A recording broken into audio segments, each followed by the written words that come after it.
Class में हम लोग देखने वाले हैं यूक्लिड विभाजन प्रमेय का।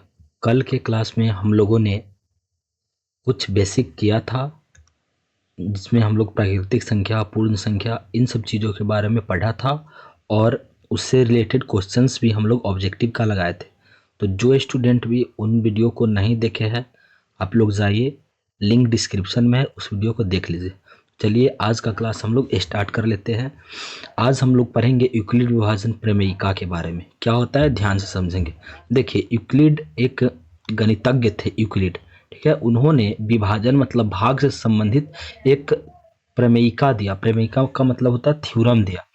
थ्योरम क्या होता है? जैसे कोई कोई भी मैथमेटिशियन आए और वो कोई बात बोले और उसको सिद्ध किए, वो होता है प्रमेय।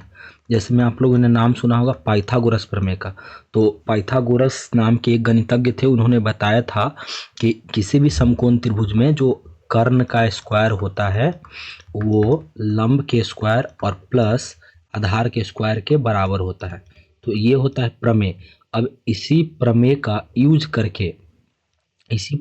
यूज करके कोई लोग अगर एक नया थ्योरम बनाते हैं तो उसे हम लोग प्रमेयिका कहते हैं। तो यूक्लिड जी ने भी एक थ्योरम को बनाया जिसे हम लोग कहते हैं यूक्लिड विभाजन प्रमेयिका। अब ध्यान से आगे सुनेंगे।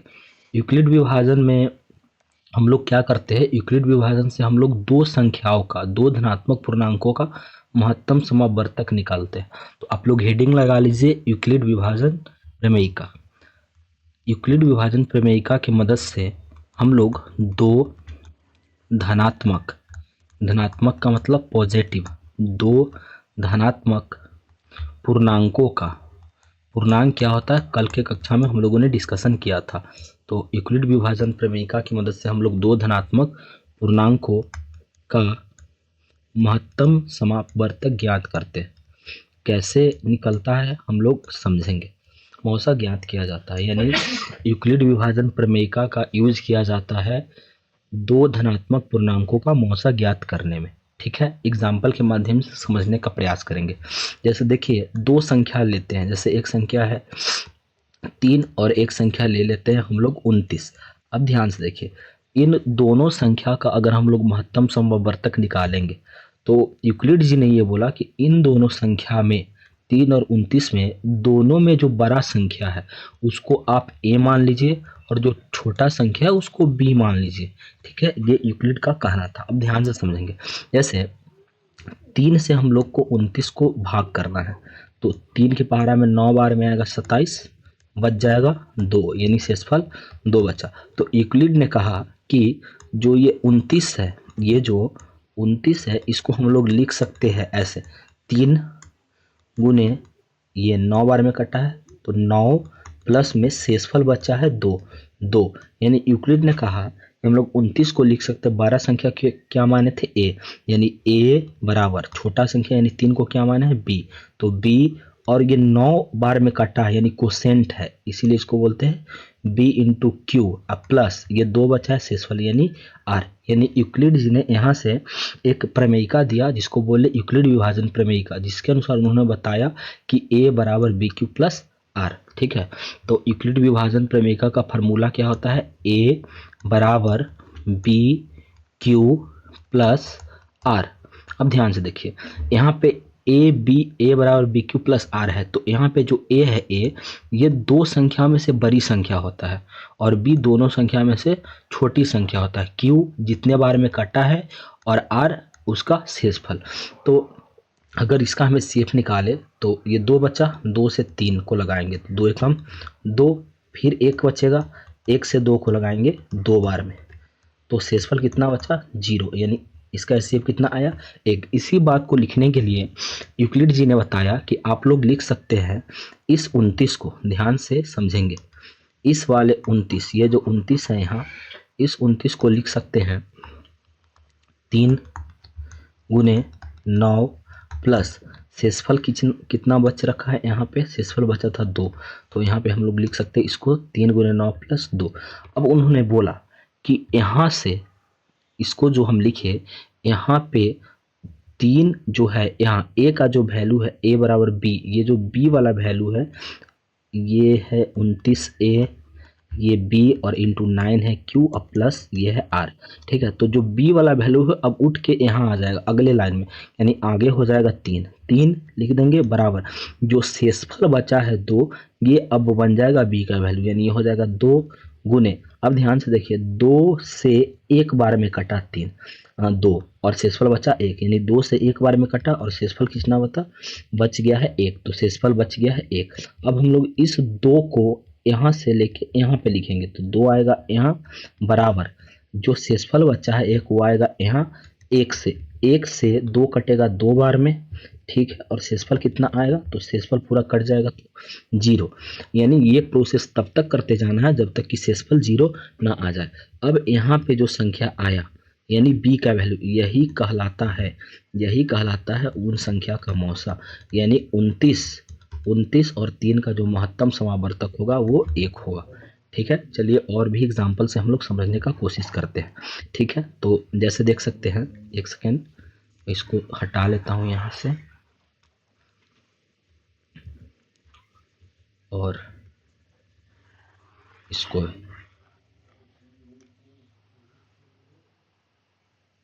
देखिए, जैसे क्वेश्चन लेते हैं एक कुछ भी, जैसे एग्जाम्पल के लिए ले रहे हैं 35 और 42, इसका हमको यूक्लिड विभाजन प्रमेयिका का यूज करके महत्तम समावर्तक निकालना है।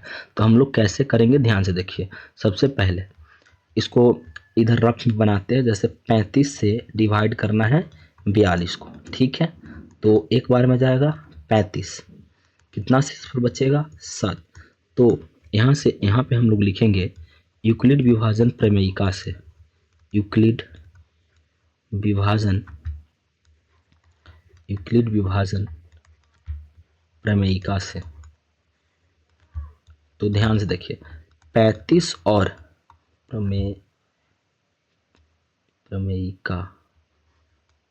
प्रमेयिका से देखिए 35 और 42 इन दोनों संख्या में जो बड़ी संख्या है उसको a मानते हैं। तो यूक्लिड जी ने बताया था कि a बराबर होता है b q प्लस में r। तो ध्यान से देखिए a का वैल्यू इन दोनों में 35-42 में कौन बड़ा है 42, तो a का वैल्यू होगा 42 और b का वैल्यू क्या होगा जो दोनों में छोटा है, तो दोनों में छोटा कौन है 35, यानी 35 हो जाएगा b का वैल्यू इनटू, अब ध्यान से देखिए q 35 से कितने बार में कटा है एक बार में, तो 1 और शेषफल कितना बच गया है 7, तो 7। ये प्रोसेस तब तक करते जाना है जब तक शेषफल 0 ना आ जाए। अब ध्यान से देखिए ये जो 35 है b का वैल्यू ये अब बन जाएगा a का वैल्यू, तो अगले लाइन में लिखेंगे 35 बराबर जो रिमाइंडर बचा है 7 वो बन जाएगा b का वैल्यू, तो ये हो जाएगा 7 गुने। अब ध्यान से देखिए अब हमको करना क्या है 7 से 35 को भाग करना है, तो 7 पंचे 35 पूरा कट जाएगा, शेषफल कितना बचेगा 0, तो 5 बार में कट गया, शेषफल कितना आया 0, शेषफल 0 आ गया, इसलिए यहाँ पे जो संख्या आया है b का वैल्यू यही मौसा होगा, यानी महत्तम समावर्तक जो होगा वो कितना हो जाएगा इसका 7, यानी 35 और 42 का महत्तम समावर्तक कितना होगा 7। तो ऐसे करके एग्जाम में क्वेश्चन करना है। अब ध्यान से देखिए यहाँ पे जो 35, ध्यान से देखिए बहुत डीप बात है, इसको समझेंगे ध्यान से, जो 35 है और जो 42 है, 35-42 का जितना HCF होगा, 35-42 का जो HCF होगा वही HCF 7 का और 35 का भी होगा। यहाँ से समझने का कोशिश करेंगे, देखिए 35 का और 42 का जो HCF निकलेगा वो HCF 7 के और 35 के बराबर होगा। कैसे ध्यान से समझेंगे, देखिए 35 और 42 का HCF अभी कितना निकला है 7, कितना निकला है 7, और 7 और 35 का भी HCF कितना निकलेगा 7। तो इस प्रकार से हम कह सकते हैं, यहाँ से एक ऑब्जर्वेशन निकला कि जो ये वाला संख्या और ये संख्या इसका जितना HCF होगा वही HCF ये वाला संख्या और यहाँ पे जो संख्या आएगा उसका होगा, यानी इस तरह से हम लोग यूक्लिड विभाजन का प्रयोग करते हैं। चलिए अब हम लोग नेक्स्ट क्वेश्चन करते हैं, क्वेश्चन नंबर 2। तो पहले हम लोग एग्जाम्पल कर लेते हैं 2-3, उसके बाद बुक के क्वेश्चंस को लगाएंगे हम लोग नेक्स्ट वीडियो में। आज के क्लास में हम लोग ऑब्जेक्टिव भी करेंगे। तो चलिए क्वेश्चन नंबर 2 कर रहे हैं, जैसे कि यूक्लिड विभाजन की मदद से निकालना है, एक संख्या ले लेते हैं 48 और एक संख्या ले लेते हैं 26, इसका मौसा हम लोग क्या करेंगे, सबसे पहले लिखेंगे यूक्लिड विभाजन प्रमेयिका से। ठीक है, सबसे पहले लिखेंगे हम लोग क्या, यूक्लिड विभाजन प्रमेयिका से। तो इसको यहाँ पे लिख लेते हैं, इस बात को यहाँ पे हम लोग लिखेंगे पहले, और लिखने के बाद फिर क्या करेंगे, फार्मूला लगाएंगे ए बराबर बी क्यू प्लस आर। तो यहाँ पे फार्मूला हो जाएगा ए बराबर बी क्यू प्लस आर। अब ध्यान से देखिए, इन दोनों संख्या में 48 में और 26 में बड़ा संख्या को ए मानेंगे, छोटा संख्या को बी मानेंगे। ठीक है, तो यहाँ से हम लोग क्या करते हैं, 48 को ए मान लेते हैं और इस 26 को बी मानेंगे। अब क्या करते हैं, रफ में 26 से 48 में भाग देना है। तो 2 बार में 52 ज़्यादा हो जाएगा, 1 बार में लगाते हैं 26। ठीक है, तो ये हो जाएगा 2 और ये हो जाएगा 2, 22।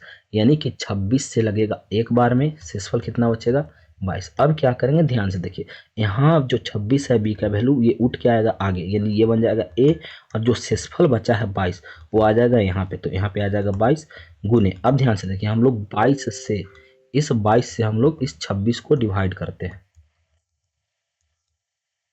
तो 22 से 26 को डिवाइड करेंगे, 22 से 1 बार में लगेगा 22। ठीक है, इसको माइनस करेंगे तो कितना बच जाएगा, 4। यानी 1 बार में लगा, शेषफल कितना बचा, 4। अब क्या होगा, ये जो b का वैल्यू है 22 वो उठ के आएगा आगे। तो 22 बराबर शेषफल कितना है, 4। तो ये 4 आ जाएगा यहाँ गुने। ये प्रोसेस तब तक करते जाना है जब तक कि शेषफल 0 ना आ जाए। तो मैं क्या कर रहा हूँ, यहाँ से 4 से डिवाइड करेंगे 22 को, तो हो जाएगा 4 पंचे 20। देखिए 4 पचे 20, शेषफल कितना बचेगा, 2। तो 4 के पहाड़ा में 5 बार में आएगा 20 और शेषफल बच जाएगा 2। अब क्या करेंगे, यहाँ वाला 4 उठ के आएगा आगे, तो 4 यहाँ आएगा, शेषफल का जो 2 वाला वैल्यू है 2 यहाँ आएगा। अब 2 से हम लोग इस 4 को डिवाइड करेंगे, 2 से 4 को डिवाइड करेंगे 2 बार में, 4 पूरा कट गया, यानी कि 2 बार में कट गया 4 और शेषफल कितना आया, 0। अब यहाँ जो b का वैल्यू आया, यही b का वैल्यू क्या कहलाएगा, 48 और 26 का महत्तम समापवर्तक यानी मौसा। यानी 48 और 26 का जो महत्तम समापवर्तक होगा, जो HCF होगा, वो क्या होगा, वो होगा 2। ठीक है, HCF यानी कि हाईएस्ट कॉमन फैक्टर कितना हो जाएगा, 2। ठीक है, चलिए आगे हम लोग और क्वेश्चंस करते हैं। जैसे क्वेश्चन नंबर 3, है, जैसे हम लोग क्वेश्चन लेते हैं 81 और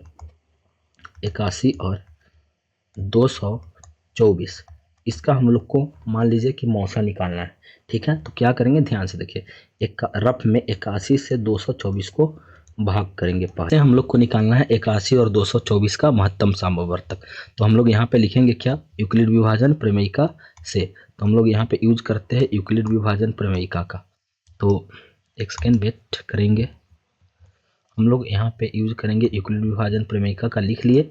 अब यूक्लिड विभाजन प्रमेयिका से क्या है फार्मूला होता है ए बराबर बी क्यू प्लस आर। ठीक है, तो ध्यान से देखिए, जैसे हम लोग को 81 से 224 को भाग देना है, तो 2 बार, 3 बार में तो ज़्यादा हो जाएगा, 240 2 बार में लगाते हैं।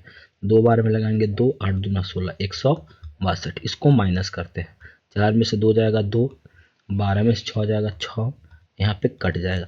यानी हम लोग इन दोनों संख्या में 81 और 224 में ध्यान से समझने का कोशिश कीजिए, एग्जाम्स में क्वेश्चन आते हैं।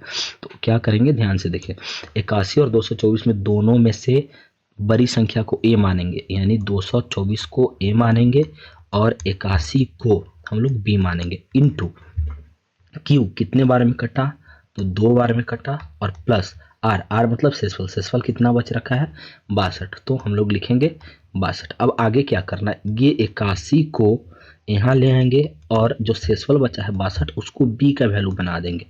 यानी ये जो 81 था, ये उठ के यहाँ आ गया, और जो शेषफल 62 बचा था, एक सेकेंड रुकेंगे, जो शेषफल ये 62 था, ये 62, ये शुरू में बी का वैल्यू बन जाएगा, बन गया 62। अब क्या करना है, ध्यान से देखिए, अब इस 62 से, इस वाले 62 से हम लोग 81 को भाग देंगे, ये ऊपर वाले 81 को। तो 62 से 1 बार में लगेगा 62। ठीक है, इसको सॉल्व करते हैं, 11 में से 2 जाएगा 9, यहाँ पे बच जाएगा 7, 7 में से हो जाएगा 19। यानी 62 से 1 बार में लगाने के बाद बचेगा कितना, 19। अब ये जो 62 है ये वैल्यू यहाँ आएगा 62, यानी 62 आएगा यहाँ, ठीक है। ये जो वैल्यू है देखिए ध्यान से, ये 62 ये उठ के आएगा यहाँ, और जो 19 है, ये जो 19 है ये वाला वैल्यू उसको आना होगा यहाँ, मतलब यहाँ पे हम लोग लिखेंगे कितना 19, तो यहाँ पे हम लोग लिख लेते हैं 19, है ना। यहाँ पे लिखेंगे 19 इंटू, अब देखिए इस 19 से इस 62 को भाग करेंगे, ठीक है। तो 19 से 62 को हम लोग भाग करते हैं, एक सेकेंड एक सेकेंड एक सेकेंड, इस 19 से 62 को भाग करते हैं, डिलीट, 19 से 62 को भाग देंगे तो 19 तिहाई 57, 3 बार में 57 लगा देते हैं, 12 में से 7 जाएगा तो 5, ये कट जाएगा, यानी कि 19 ये वाला उठ के आएगा यहाँ, और कितने बार में कटा 3 बार में, शेषफल कितना बचा 5। ये प्रोसेस कब तक करना है, जब तक शेषफल 0 ना आ जाए। अब ये 19 आएगा यहाँ, अब इस 19 को हम लोग भाग देंगे कितना से 5 से, तो 5 से 19 को भाग देते हैं, 5 से इधर दे लेते हैं, 5 से 19 को भाग, 5 तिहाई 15, कितना बचेगा 4, यानी कि 3 बार में कटेगा, शेषफल बच जाएगा 4। अब क्या करेंगे, इस 5 को लिखेंगे यहाँ पे, तो 5 बराबर ये शेषफल वाला 4 आएगा शुरू में, 4 से 5 कटेगा एक बार में, शेषफल बचेगा कितना, देखिए करके दिखाते हैं, 4 से 5, 4 से एक बार में कटा 4, बच गया कितना 1, यानी शेषफल बचा 1। अब ये वाला 4 आएगा आगे, यहाँ आएगा 4 और शेषफल बचा है 1, वो आएगा यहाँ 1 से, अब 1 से भाग देंगे कितना को 4 को, तो 1 से 4 को भाग देंगे, देखिए ऊपर थोड़ा करके इसको समझ लेते हैं, 1 से 4 को भाग देंगे 4 बार में, यानी 4 बार में कट गया, तो 4 बार में कटेगा, और शेषफल कितना बचेगा 0, शेषफल 0 बच गया, तो यहाँ पे जो संख्या है वही मौसा होगा, यानी HCF इसका जो होगा 224 और 81 का वो कितना होगा 1, यानी आंसर कितना 1, ठीक है। आई होप कि समझ में आया होगा। आप लोग इस एग्जाम्पल को पहले क्या कीजिए, आप लोग 1 नंबर वाला पहले ये नोट्स डालिए, और नोट्स डाल के ये लिखिए, उसके बाद ये हेडिंग लगाइए और ये फार्मूला लिख लीजिए, और क्वेश्चन नंबर 1 यहाँ से लिख लीजिए वीडियो रोक के, क्वेश्चन नंबर 2 कॉपी में नोट कर लीजिए, देन क्वेश्चन नंबर 3 यहाँ से आप लोग नोट कर लीजिए, ठीक है। उसके बाद जो क्वेश्चन नंबर 4 मैं दे रहा हूँ उस क्वेश्चन को वीडियो को रोक के पहले आप खुद से ट्राई कीजिए, उसके बाद वीडियो चालू करके बनने के बाद मिला लीजिएगा। जैसे क्वेश्चन एक लेते हैं 4 नंबर में 52 तथा 65, इसका हम लोग को निकालना है महत्तम समावर्तक यानी कि HCF। तो देखिए हम लोग लिखेंगे क्या, यूक्लिड विभाजन प्रमेयिका से, तो लिख लेते हैं, यहाँ पे हम लोग लिख लिए हैं यूक्लिड विभाजन प्रमेयिका से, ठीक है। यूक्लिड विभाजन प्रमेयिका से फार्मूला क्या होता है कहेंगे, चूंकि हम लोग फार्मूला जानते हैं A बराबर BQ प्लस R। अब इसमें इन दोनों में A का वैल्यू कौन होगा, जो दोनों में बड़ी संख्या है, बड़ी संख्या कौन है 65, तो 65 बराबर B का वैल्यू 52, तो 52 इंटू Q। अब एक काम करते हैं, 52 से रफ में जाना है और 65 को भाग देना है, तो 52 एकम 52, ठीक है। अब देखिए 5 में से 2 जाएगा 3, 6 में से 5 जाएगा 13 बच जाएगा, यानी कि 52 से कटेगा 65 एक बार में, शेषफल बचेगा 13। अब क्या करेंगे, ये वाला 52 आएगा 1 का वैल्यू हो जाएगा, तो 52 बराबर ये है 13, तो 13 आ जाएगा यहाँ, गुने 13 से 52 को भाग करते हैं, तो 4 बार में, 13 चौका 52, यानी 4 बार में कटेगा 52, कट गया, शेषफल 0, यानी 4 बार में कटा 52, शेषफल कितना आया 0, तो शेषफल 0 आ गया, यानी जो B का वैल्यू वही क्या होगा HCF, यानी कि 52 और 65 का HCF कितना आया 13। तो इस तरह से यूक्लिड विभाजन का यूज करके हम लोग महत्तम समावर्तक निकालते हैं। अब एक बात ध्यान से समझिए, जैसे देखिए ये वैल्यू ये जो आया 65 बराबर 52 गुने 1 प्लस 13, इसको हम लोग बोलते हैं यूक्लिड विभाजन प्रमेयिका, ठीक है। ये भी है यूक्लिड विभाजन प्रमेयिका, दोनों ये स्टेप भी ये स्टेप भी। अब ध्यान से देखिए, जब प्रमेयिका बार बार आ जाता है तो उसको हम लोग बोल देते हैं एल्गोरिदम,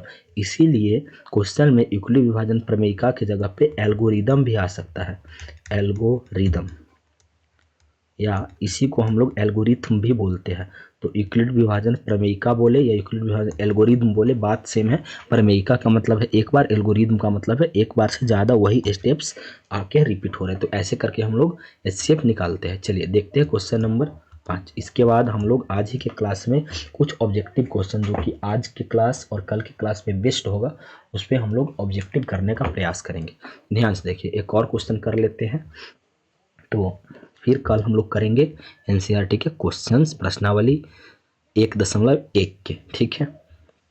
चलिए क्वेश्चन नंबर 5, 112 तथा 228 इसका महत्तम समावर्तक निकालना है, एचसीएफ निकालना है। तो हम लोग लिखेंगे यूक्लिड विभाजन प्रमेयिका से। तो हम लोग यहाँ पे लगा लेते हैं यूक्लिड विभाजन प्रमेयिका। तो यूक्लिड विभाजन प्रमेयिका क्या होता है, यहाँ पे लिखेंगे, चूंकि हम लोग जानते हैं ए बराबर बी क्यू प्लस आर, ठीक है। अब ध्यान से देखिए, ए का वैल्यू कौन होगा, 112, नहीं, जो बड़ा है दोनों में, कौन बड़ा है, 228। तो ए का वैल्यू होगा 228, बी का वैल्यू होगा 112 इंटू, अब क्या करते हैं, रफ में जाके 112 से 228 को भाग देते, तो 2 बार में लगेगा 224, ठीक है। इसको माइनस कर लेते हैं, तो ये बचेगा 4, ये कट जाएगा, यानी 2 बार में लगेगा, शेष फल बचेगा 4। ये प्रोसेस कब तक करना है, जब तक 0 ना आ जाए। अब ये 112 है वो आएगा यहाँ, तो 112 आएगा यहाँ, और शेषफल 4 जो बच रखा है वो शेषफल आएगा 4 यहाँ इंटू। अब देखिए 4 से हम लोग 112 को भाग देते हैं, तो 4 दूना 8, कितना बचेगा, 3, 32, 4 अठे 32, यानी पूरा कट गया और शेषफल कितना बचा, 0, यानी 4 से 112 कटा 28 बार में, शेषफल कितना बचा, 0। तो शेषफल 0 बच गया, यानी जो बी का वैल्यू होगा वही क्या होगा, यहाँ वाला वैल्यू, ये वाला वैल्यू, यही क्या होगा, महत्तम समावर्तक, यानी कि मौसम, यानी महत्तम समावर्तक का जो वैल्यू होगा वो होगा 4, यानी महत्तम समावर्तक कितना आया, 4, ठीक है। आई होप कि आप लोग को समझ में आ रहा होगा। चलिए हम लोग एक और क्वेश्चन कर लेते हैं, थोड़ा सा टफ, ठीक है। जैसे क्वेश्चन नंबर 6, क्वेश्चन नंबर 6 देखिए ध्यान से, क्वेश्चन लिख लेते हैं 32 तथा 542, या एक काम करते हैं ऐसे लिख, हाँ ठीक है ठीक है, ये एग्जाम्पल ले लिए। चलिए इसको कैसे बनाएंगे, हम लोग लिखेंगे यूक्लिड विभाजन प्रमेयिका से। तो यूक्लिड विभाजन प्रमेयिका से लिख लेंगे और उसके बाद यहाँ पे फार्मूला लगाएंगे, ठीक है। वीडियो रोकिए, खुद से बना के देखिए, ए बराबर बी क्यू प्लस आर, जो संख्या इन दोनों में से बड़ा होगा वो होगा ए। ए का वैल्यू कौन सा होगा, 542, बी का वैल्यू 32। क्या करेंगे, रफ में 32 से 542 को भाग देंगे। तो देखिए एक बार में लगाएंगे पहले 32, यहाँ बचेगा 2 और ये एक, यहाँ पे 122, यानी 5 बार में, 6 बार में 180, 5 बार में 150, 4 बार में 120 और 4 124 हो जाएगा 4 बार में, यानी 3 बार में ही लगाएंगे। 3 दूना 6, 3 तीन 96, इसको घटाते हैं, 12 में से 6 जाएगा 6, 11 में से 9 जाएगा तो 2, यानी 26, यानी कि 32 के पहाड़ा में 13 बार में कटेगा। देखिए 13 बार में कटेगा, शेषफल कितना बच रहा है, 26, शेषफल बचेगा 26। अब क्या करेंगे, ध्यान से देखते जाइए, यहाँ पे जो 32 है, ये वाला 32 ये आएगा स्टार्टिंग में, यानी यहाँ पे, तो यहाँ पे हम लोग लिखेंगे 32 को, तो यहाँ पे लिख लेंगे हम लोग 32 को, और 32 बराबर, अब ध्यान से देखिए, ये जो शेषफल बचा है 26, इसको यहाँ लिखेंगे 26 गुने 26 से कटेगा 32 कितने बार में,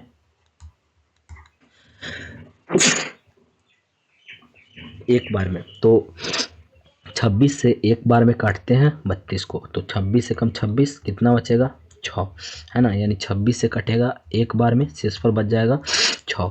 अब क्या करते हैं, ये वाला 26 आएगा यहाँ पे, 26 बराबर जो शेषफल 6 बचा है वो यहाँ पे, तो 6 गुने, अब 6 से इसको भाग देंगे इस वाले 26 को, 6 से भाग देते 26 को, 4 बार में 24, शेषफल 2, यानी 4 बार में कटेगा 24, शेषफल बच जाएगा 2। अब क्या काम करते हैं, यहाँ से 6, तो 6 आएगा यहाँ, और शेषफल जो बचा 2 वो आएगा यहाँ। अब 2 से 6 को भाग देना, तो 2 से 6 को भाग देंगे तो 3 बार में 6 पूरा पूरी कट जाएगा, शेषफल 0, यानी 3 बार में कट गया, शेषफल कितना आ गया, 0। तो शेषफल 0 आ गया, यानी यहाँ पे जो बी का वैल्यू होगा, जो बी का वैल्यू होगा वही क्या कहलाता है, वही कहलाता है मौसम, यानी ये वाला जो 2 होगा यही क्या कहलाएगा, महत्तम समापवर्तक, यही कहलाएगा महत्तम समापवर्तक मौसम, यानी इसका महत्तम समापवर्तक यानी एचसीएफ कितना हो जाएगा, तो ये हो जाएगा 2, ठीक है। चलिए अब कुछ एक बात को है उसको समझ लेते हैं। देखिए जैसे मान लीजिए हम लोग, ध्यान से देखिए, हम लोग एक संख्या लेते हैं 4, 4 से भाग देते हैं, मान लीजिए 13 को, तो कितने बार में कटेगा? 3 बार में। 12 बचेगा कितना? 1। ध्यान से देखिए, ये जो 13 है इसको बोलते हैं ए, ये जो 4 है इसको बोलते हैं बी, ये 3 बार में कटा इसको क्यू, और ये जो 1 बना है इसको आर। हम लोग बचपन में एक फार्मूला पढ़ते हैं कि भाज्य बराबर भाजक गुने भागफल प्लस शेषफल, वहीं से ये फार्मूला बना है। हम लोग क्या पढ़ते हैं? भाज्य बराबर भाजक गुने भागफल प्लस शेषफल, वहीं से बना है ये फार्मूला। ठीक है, यहाँ पे भाज्य को यूक्लिड जी ने क्या बोला है? ए, भाजक को क्या बोला है? बी, और इनटू भागफल को क्यू, कोसेंट बोलते हैं, रिमाइंडर यानी कि शेषफल को आर। यहीं से फार्मूला क्या बना है? ए बराबर बी क्यू प्लस आर। यही है यूक्लिड विभाजन प्रमेयिका का फार्मूला, या इसी को हम लोग यूक्लिड विभाजन एल्गोरिथम भी बोलते हैं। अब एक बात समझिए, जैसे हम 4 से यहाँ भाग दिए है ना, तो 4 से भाग दिए तो 3 बार में कटा, और शेषफल कितना आया? 1। अब देखिए यहाँ पे जो b का मान आया है, जो b का मान है वो शेषफल से रिमाइंडर से बड़ा है। ठीक है, और रिमाइंडर का जो मान है वो हो सकता है कि 0 के बराबर भी हो जाए। ठीक है, तो यहाँ पे b का जो वैल्यू है वो हमेशा शेषफल से बड़ा ही होगा, मतलब जितना शेषफल बचेगा उससे बड़ा होगा b का वैल्यू हमेशा। ठीक है, तो रिमाइंडर का मान b से बड़ा होता है, तो इस बात को ध्यान रखना है। और रिमाइंडर का जो मान है वो 0 भी हो सकता है, और रिमाइंडर का मान 0 से बड़ा भी हो सकता है, या 0 के बराबर भी हो सकता है। यानी शेषफल जो होगा वो हमेशा जिससे भाग दे रहे उससे छोटा होगा, और हो सकता है कि 0 के बराबर हो जाए, और हो सकता है कि रिमाइंडर 0 से बड़ा भी आ जाए। ठीक है, इस स्टेटमेंट को भी याद रखेंगे। चलिए अब हम लोग इससे रिलेटेड आज जो पढ़े और कल जो पढ़े थे उससे रिलेटेड ऑब्जेक्टिव क्वेश्चंस को लगा लेते हैं। ठीक है, तो देख सकते हैं हम लोग 1 से स्टार्ट करते हैं। जो जो हम लोग अभी नहीं पढ़े उसको नहीं लगाएंगे, जो जो पढ़ लिए हैं उसको लगाने का हम लोग कोशिश करते हैं। सबसे पहला क्वेश्चन देखिए, सबसे पहला क्वेश्चन है कि यूक्लिड विभाजन एल्गोरिथम दो धनात्मक पूर्णांकों का क्या परिकलित करने में इसका तकनीकी का यूज किया जाता है। तो हम लोग यूक्लिड विभाजन से क्या निकालते हैं? मौसा। तो आंसर क्या होगा? मौसा, यानी हम लोग निकालते हैं महत्तम समाप्त वर्तक। नेक्स्ट क्वेश्चन, दो क्रमिक सम संख्या का मौसा क्या होगा? तो कोई दुनिया का दो सम संख्या ले लीजिए, जैसे मान लीजिए एक संख्या ले लेते हैं 2 और एक संख्या ले लेते हैं 4, ये दोनों सम संख्या है, इसका HCF निकाल लेते हैं। HCF निकालेंगे तो 2 दूना 4 कट गया, यानी HCF कितना आया? 2, यानी आंसर क्या होगा? 2। आप कोई भी संख्या लेके देखिए, दुनिया का कोई भी संख्या, उसको अगर आप लोग सम संख्या हो HCF निकाल लेगा तो क्या आएगा? हमेशा 2। तीसरा नंबर क्वेश्चन देखिए, बोला है 2 और 2.5 के बीच का अपरिमेय संख्या कौन है? तो यहाँ से देखिए ध्यान से, अगर मान लीजिए हम लोग 11 को लगभग 9 के बराबर भी लेते हैं, रूट अंडर 9, तो इसका वैल्यू कितना आ जाएगा? 3, यानी रूट अंडर 11 का जो मान आएगा वो 3 से बड़ा आएगा। हमको आंसर क्या चाहिए? 2 और 2.5 के बीच में। तो ऑप्शन नंबर ए तो होगा ही नहीं। ऑप्शन नंबर सी पे बात करते हैं, 22 है। 22 को अगर हम लोग लगभग 25 ले लेंगे, तो 25 ले लेंगे तो लगभग 5, यानी 5 से हल्का छोटा आएगा, लेकिन हमको तो आंसर लाना है 2 और 2.5 के बीच में, तो ये भी नहीं होगा। अच्छा 12 है, अगर 9 भी लेंगे तो 3 से ज़्यादा, तो ये भी नहीं होगा, यानी ऑप्शन नंबर बी। 5 को अगर हम लोग 4 लिए लगभग रूट अंडर 4 मानेंगे तो 4 का वर्गमूल 2, यानी 2 से हल्का ज़्यादा आएगा, यानी ऑप्शन नंबर बी करेक्ट है, यानी 2 और 2.5 के बीच में रूट अंडर 5 आएगा। ठीक है, चलिए आगे देखते हैं। यहाँ से क्वेश्चन नंबर 1, दो धन पूर्णांक ए तथा बी के लिए यदि a बराबर बी क्यू प्लस आर है, तो यही तो यूक्लिड विभाजन है। तो इनमें से कौन सा कथन सत्य है? तो ध्यान से देखिए, इनमें से कौन सा कथन सत्य है? तो जो रिमाइंडर का मान है वो 0 के बराबर भी हो सकता है, और 0 से बड़ा भी हो सकता है, और b का मान हमेशा रिमाइंडर से बड़ा होगा। यही स्टेटमेंट हम लोग अभी पढ़े थोड़ा देर पहले। ठीक है, अगर समझ में नहीं आया है तो वीडियो को बैक कीजिए और देखिए, समझ में आ जाएगा। चलिए आगे देखिए, परिमेय संख्याओं और अपरिमेय संख्या के समूह को क्या कहते हैं? कल के कक्षा में हम लोग पढ़े थे, बोलते हैं वास्तविक संख्या।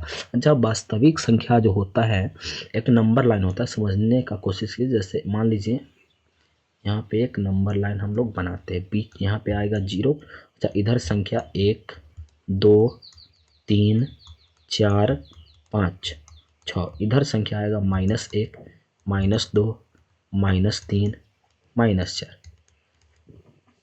अब देखिए यहाँ पे ऋणात्मक संख्या भी आ रहा है, धनात्मक संख्या भी आ रहा है, नंबर लाइन पे जीरो भी आ रहा है।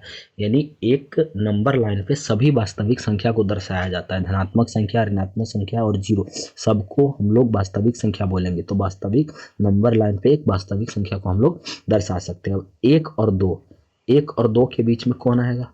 तो 1 और 2 के बीच में आएगा 1.1, 1.2, 1.3, 1.4। यानी दशमलव वाला संख्या भी आएगा, परिमेय भी आएगा, अपरिमेय भी आएगा। यानी जितना दुनिया का संख्या है सबको नंबर लाइन पे हम लोग दर्शा सकते हैं। यानी नंबर लाइन पे हम लोग किसको दर्शा सकते हैं? तो नंबर लाइन पे हम लोग वास्तविक संख्या को दर्शा सकते हैं। ठीक है, चलिए क्वेश्चन नंबर 2 तक हो गया। 3 नंबर समझते हैं। क्या पूर्णांक संख्याओं को संख्या रेखा पर व्यक्त किया जाना संभव है? यानी जो पूर्णांक है, इंटीजर्स है, इसको नंबर लाइन पे लिख सकते हैं? बिल्कुल लिख सकते हैं, आंसर हो जाएगा हाँ। नेक्स्ट क्वेश्चन देखिए यहां से 4 नंबर, प्राकृतिक संख्याओं के संग्रह में शून्य समेत ऋण संख्याओं को शामिल किया जाता तो यह कौन सा संख्या बनेगा? यानी नेचुरल नंबर में अगर जीरो के साथ साथ हम लोग निगेटिव वाला मिला दे तो क्या बन जाएगा? पूर्णांक। ठीक है, नेक्स्ट, संख्या रेखा पर पूर्ण संख्याओं का निरूपण होगा या नहीं? बिल्कुल हो जाएगा। नेक्स्ट 6 नंबर क्वेश्चन, सभी प्राकृतिक संख्याओं के संग्रह शून्य समेत को क्या कहते हैं? यानी जितने भी नेचुरल नंबर है 1 2 3 4, ये अगर इसमें जीरो को मिला दिया जाए तो ये क्या कहलाएगा? पूर्ण संख्या। कल के ही क्लास में हम लोग पढ़े हैं। अगर पूर्णांक b और a पूर्णांक को पूर्णतः विभाजित है तो b a का क्या कहलाता है? तो ध्यान से देखिए, जैसे कि अगर पूर्णांक b a पूर्णांक से पूर्णतः विभाजित है, यानी b जो है वो विभाजित है a से, तो ये कहलाता है भाज्य, ये कहलाएगा a कहलाएगा भाजक।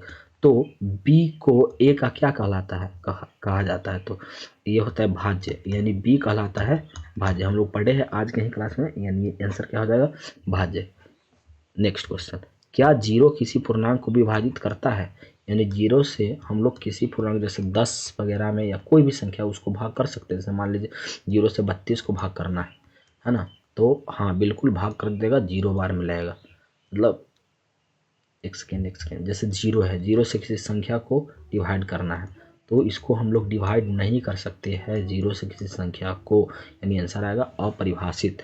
यानी हम लोग जीरो से किसी पूर्णांक को विभाजित नहीं कर सकते। नेक्स्ट, यूक्लिड विभाजन एल्गोरिदम का अनुप्रयोग होता है क्या निकालने के लिए? तो दो धनात्मक संख्याओं का महत्तम समावर्तक निकालने के लिए, यानी कि HCF निकालने के लिए। आज ही के क्लास में हम लोग इसको पढ़े हैं। नेक्स्ट, धनात्मक विषम पूर्णांक किस रूप का होता है? कल पढ़े थे।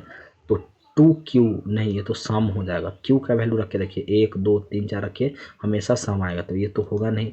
3q इसको रखेंगे तो विषम का भी सम आ जाएगा। जैसे मान लीजिए 3q है, 3q अगर q का वैल्यू 2 रखेंगे तो ये तो 6 आ जाएगा ना, 3 दूना 6, इसीलिए ये नहीं होगा, विषम पूछ रहा है। तो 3q-1 के रूप का होता है। अच्छा मान लीजिए अगर q के जगह कुछ भी करे तो ये होगा? नहीं होगा, तो ये भी नहीं होगा। ऑप्शन नंबर डी, क्यू की जगह कुछ भी पुट कीजिए, हमेशा क्या आएगा? विषम, यानी ऑप्शन नंबर डी। कल पढ़े थे इसको हम लोग। अगर आप लोग कल का वीडियो नहीं देखे हैं तो जाइए, डिस्क्रिप्शन में लिंक है, जाके देखिए। और यहाँ तक जो लोग भी वीडियो देख रहे हैं वो लोग कमेंट करके बताएंगे कि हाँ सर हम लोग यहाँ तक वीडियो देखे हैं। ठीक है, क्योंकि सब बच्चे लोग इतना देर का वीडियो देखते नहीं हैं। तो देखिए ध्यान से, अगला क्वेश्चन, प्रत्येक धनात्मक सम पूर्णांक किस रूप का होता है? कल ही पढ़े थे, प्रत्येक धनात्मक सम पूर्णांक होता है 2q के रूप का, या अगर क्वेश्चन में आएगा 2p तो 2p टिक करेंगे, अगर एग्जाम में आएगा 2m तो 2m टिक करेंगे। ठीक है, चलिए नेक्स्ट क्वेश्चन नंबर 13, यूक्लिड विभाजन प्रमेय का किन पूर्णांकों के लिए संभव है? तो धनात्मक पूर्णांकों के लिए। नेक्स्ट 14 नंबर क्वेश्चन देखिए, दो धनात्मक संख्या a और b का HCF बड़ा पूर्णांक d है, d द्वारा विभाजित होगा। यानी क्वेश्चन क्या है कि दो धनात्मक पूर्णांक है, एक पूर्णांक है a, एक पूर्णांक है b, उसका HCF सबसे बड़ा पूर्णांक d है, यानी उसका HCF d है, तो d से कौन विभाजित होगा? तो d से दोनों। मान लीजिए एक एग्जांपल लेते हैं 8 और एग्जांपल लेते हैं 12, 8 और 12 का HCF कितना होगा? 4, तो 4 से कौन विभाजित हो रहा है? ये 8 भी और ये 12 भी, यानी कि जो d है उससे दोनों विभाजित होगा, a और b दोनों। नेक्स्ट क्वेश्चन, इस क्वेश्चन को अभी नहीं करना है, आप लोग खुद से भी कर सकते हैं, चलिए कर ही लेते हैं इस क्वेश्चन को, ध्यान से देखिए। बोला है इसमें 15 नंबर, दो धनात्मक पूर्णांक सी और डी है, ठीक है। सी बड़ा है डी से और भागफल तथा शेषफल आर है, ठीक है। ये कंडीशन दिया है तो इनमें कौन सा सत्य है? तो हम लोग जानते हैं ए बराबर बी क्यू प्लस आर, तो ए बराबर बी क्यू प्लस आर, इन दोनों में से कौन संख्या बड़ी है? तो सी। तो ये हो जाएगा सी बराबर डी क्यू प्लस आर, ऐसा ऑप्शन सी बराबर D Q plus R option number B में है, बी नंबर ऑप्शन सही होगा, ठीक है। Next question number 18। 18 में बोला रूट अंडर 18 का परिमेयकरण गुणांक क्या है? ध्यान से देखिए, जैसे रूट अंडर 18 है, 18 का पहले फैक्टर कीजिए, 18 का फैक्टर करते हैं, 2 से लगाएंगे 9 बार में, 2 से लगाएंगे 9 बार में, 3 से लगाएंगे 3 बार में, यानी 18 का परिमेय, इसको परिमेय गुणनखंड किया था 2 गुने 3 गुने 3। अब ध्यान से देखिए, इन दोनों 3 का वर्गमूल, वर्गमूल में 2 में से 1 लेते हैं तो 3 है, तो 1 3 हो जाएगा और 2 रूट में ही रहेगा, रूट में। अब रूट में जो बच गया वही कहलाता है परिमेयकरण गुणांक, यानी इसका परिमेयकरण गुणांक क्या होगा? रूट अंडर 2, आंसर आएगा रूट अंडर 2। नेक्स्ट, अपरिमेय संख्या p बटा q के रूप में व्यक्त किया जा सकता है। क्या हम लोग अपरिमेय संख्या को पी वाई क्यू के रूप में व्यक्त कर सकते हैं? नहीं, हम लोग परिमेय को व्यक्त करते थे, आंसर नहीं। नेक्स्ट क्वेश्चन 20 नंबर, यूक्लिड विभाजन वही सेम क्वेश्चन है, मौसा निकालते हैं, दो संख्या ए और बी, ये अभी नहीं करना है। 23 नंबर भी नहीं करना है, 24 25 ये सब नहीं करना है। चलिए 27 नंबर क्वेश्चन, अगर पी, जो भी क्वेश्चन मैं छोड़ रहा हूँ उसको करवाऊंगा, ठीक है, पढ़ने के बाद पूरा। अगर पी और यहाँ पे क्यू होगा, क्यू छूट गया, क्यू दो अभाज्य संख्या है तो रूट अंडर पी क्यू क्या होगा? मान लीजिए दो अभाज्य संख्या, जैसे एक अभाज्य संख्या है 3 और एक और कोई अभाज्य संख्या ले लेते हैं, मान लीजिए कि कुछ भी, जैसे मान लीजिए 7। अब ये है पी, ये है क्यू, अगर इन दोनों का गुना करेंगे तो रूट अंडर कैसे, यानी हमेशा क्या आएगा? एक अपरिमेय संख्या, ठीक है, यानी पी और क्यू हमेशा आएगा अपरिमेय संख्या, ठीक। नेक्स्ट आगे देखिए, सबसे छोटी अभाज्य संख्या और सबसे छोटी भाज्य संख्या का गुणनफल। सबसे छोटी अभाज्य संख्या कौन होगा? कल के क्लास में हम लोग पढ़े हैं 2। सबसे छोटी भाज्य संख्या कौन होगा? 4। इसका गुणनफल यानी गुना करेंगे तो कितना आंसर आएगा? 8, यानी option number C. Question number 29, दो क्रमिक सम संख्याओं का एचसीएफ, आज ही पढ़े हैं, दो लगातार संख्या कोई ले लीजिए, जैसे लीजिए 10 12, इसका एचसीएफ निकालिए, कितना आएगा? हमेशा 2, आंसर आएगा 2। अच्छा, क्वेश्चन रहता कि दो अगर क्वेश्चन रहता कि दो क्रमागत संख्याओं का एचसीएफ क्या होता है, तो दो क्रमागत संख्याओं का जो एचसीएफ होता है वो होता है 1। मान लीजिए एक संख्या ले लीजिए 3, एक संख्या ले लीजिए 4, इसका एचसीएफ निकाल के देखिए, 3 एकम 3 बचेगा 1, 1 से करेंगे 3 को भाग, 3 बार में कटेगा, यानी दो क्रमागत संख्याओं का एचसीएफ हमेशा कितना होता है? 1। क्वेश्चन नंबर 30, अभाज्य संख्याओं की संख्या अपरिमित रूप से कितना है? अनेक है, मतलब अभाज्य संख्या बहुत सारा है। क्वेश्चन नंबर नेक्स्ट 31, ठीक है, 50 तक हम लोग कर लेते हैं आज। क्वेश्चन नंबर 31 में बोला है निम्नलिखित में कौन अभाज्य है? अभाज्य कौन होगा? जो एक और स्वयं के अलावा किसी और से नहीं कटेगा, यानी ऑप्शन नंबर सी 11। 8 तो एक और स्वयं के अलावा 2 से 4 से कट जाएगा, स्वयं और एक के अलावा कट जाएगा। 9 भी कट जाएगा एक और स्वयं के अलावा किससे? 3 से, है ना, तो ये तो भाज्य है, ये भी भाज्य है, आंसर क्या होगा? Option number C. निम्नलिखित में कौन अभाज्य है? अभाज्य कौन है? 29, बाकी बात तो भाज्य है। नेक्स्ट क्वेश्चन, 26 और 91 का महत्तम समावर्तक कितना होगा? तो 26 और 91 का एचसीएफ निकालिए, निकाल के देख लीजिए कितना आएगा? हमेशा 13, कितना आएगा? 13। नेक्स्ट, वह धन पूर्णांक जो एक अथवा स्वयं से भाज्य हो किसी तरह के पूर्णांक होंगे, मतलब जो एक और स्वयं से विभाजित होगा, किसी और से नहीं होगा, वो क्या होगा? अभाज्य। नेक्स्ट, प्रत्येक भाज्य संख्या को अभाज्य संख्या की घातों के गुणनफल के रूप में लिखा जा सकता है या नहीं? बिल्कुल लिखा जा सकता है। जैसे मान लीजिए कोई भाज्य संख्या जैसे 20 है, 20, तो 20 को हम लोग लिख सकते हैं 2 गुने 2 गुने 5, लिख सकते हैं 2 दूना 4, 4 5 5, तो यहाँ पे 2 है अभाज्य, 2 है अभाज्य, 5 है अभाज्य, यानी लिखा जा सकता है। नेक्स्ट क्वेश्चन है 39, 7 गुने 11 गुने 13 प्लस 13 किस प्रकार की संख्या है? ध्यान से देखिए, 7 गुने 11 गुने 13 प्लस 13 किस प्रकार की संख्या है? इन दोनों संख्या में इतना में और इतना में 13 कॉमन, 13 को कॉमन करते हैं, ये हो जाएगा 7 गुने 11 गुने 13 से 13 कटेगा एक बार में, अब प्लस में 13 से 13 कटेगा एक बार में, ये होगा 13 गुने 11 सत्ते 77 और 77 में एक जोड़ेंगे 78। अब ये हो गया 13 गुने, अब 78 का गुणनखंड करते हैं, 78 का गुणनखंड 2 से लगेगा 39 बार में, 3 से लगेगा 13 बार में, यानी 2 गुने 3 गुने 13। अब हम लोग कल पढ़े थे कि वो ऐसा संख्या जिसका 2 से अधिक गुणनखंड हो वो संख्या क्या कहलाता है? भाज्य। तो इसमें इसका 1 2 3 4 गुणनखंड यानी 2 से ज़्यादा गुणनखंड, इसलिए क्या कहलाएगा? भाज्य। आंसर क्या होगा? भाज्य। नेक्स्ट क्वेश्चन, 1/a का पावर n का मान कितना होता है? ध्यान से देखिए, इसको अगर हम सॉल्व करेंगे तो a का पावर n ऊपर जाएगा तो बनेगा a का पावर माइनस n, यानी आंसर होगा a का पावर माइनस n। यदि p और q दो अभाज्य संख्या है तो उनका मौसा क्या होगा? हमेशा एक। जैसे दो अभाज्य संख्या कोई लीजिए, जैसे एक ले लेते हैं हम लोग 3, एक ले लेते हैं कुछ भी, जैसे ले लेते हैं 11। इसका HCF आप लोग निकालिए, HCF निकालिएगा तो हमेशा कितना आएगा? एक। निकाल के देख सकते हैं। जैसे देखिए 3 से 11 को 3 बार में 9 बचेगा 2, 2 से 3 2 एकम 2, 1 बचेगा, 1 से 2 बार में कट जाएगा, यानी HCF कितना आया? 1। यानी दो अभाज्य संख्या का HCF मौसा हमेशा कितना होता है? 1 होता है। Option number D. Next question number 13 बोला है a plus root under B का परिमेयकारी गुणांक क्या है? ये 9th में हम लोग पढ़ चुके हैं। a plus root under B का परिमेयकरण गुणांक, तो इसको हम लोग गुना करेंगे तो a minus root under B, यानी इसका आंसर हो जाएगा a minus root under B, इसका परिमेयकरण गुणांक है। उसके बाद ये सब नहीं करना, 49 नंबर कर लेते हैं। निम्नलिखित में कौन अभाज्य संख्या है? वही सब क्वेश्चन है, क्या हो जाएगा आंसर? 49 का आप लोग आंसर बताइएगा कमेंट करके, कमेंट सेक्शन में। अभी जाइए वीडियो पे कमेंट कीजिए कितना होगा 49 का आंसर। नेक्स्ट 50 में, ये अच्छा क्वेश्चन है। 65 तथा 117 का जो मौसा है वो 65m माइनस 117 के रूप का है, तो m का मान निकालना है। क्या करेंगे? ध्यान से देखिए, सबसे पहले क्या कीजिए, 65 और 117 का HCF निकालिए। तो हम लोग इसका HCF निकाल लेते हैं। 65 से 117, 65 एकम 65 घटाते हैं 2 हो जाएगा, ये हो जाएगा 52, 13 आएगा HCF 52, 13 बचेगा, 13 चौका 52, कट गया पूरा, यानी HCF कितना आया? 13। यानी 65 और 117 का HCF आया 13, तो 13 जो इसका HCF जो है वो किस रूप का है? 65m माइनस 117 के रूप का। तो m का मान निकालना है। कैसे निकालेंगे देखेंगे ध्यान से।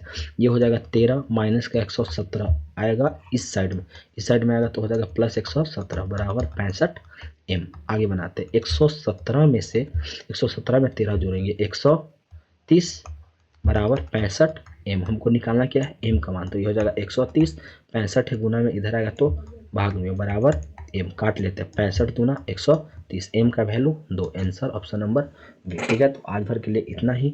थैंक यू, मिलते हैं कल के वीडियो में। ठीक है, चैनल पे अगर नए हैं तो चैनल को सब्सक्राइब कर लीजिए और आप लोग डेली वीडियो देखिएगा। Thank you.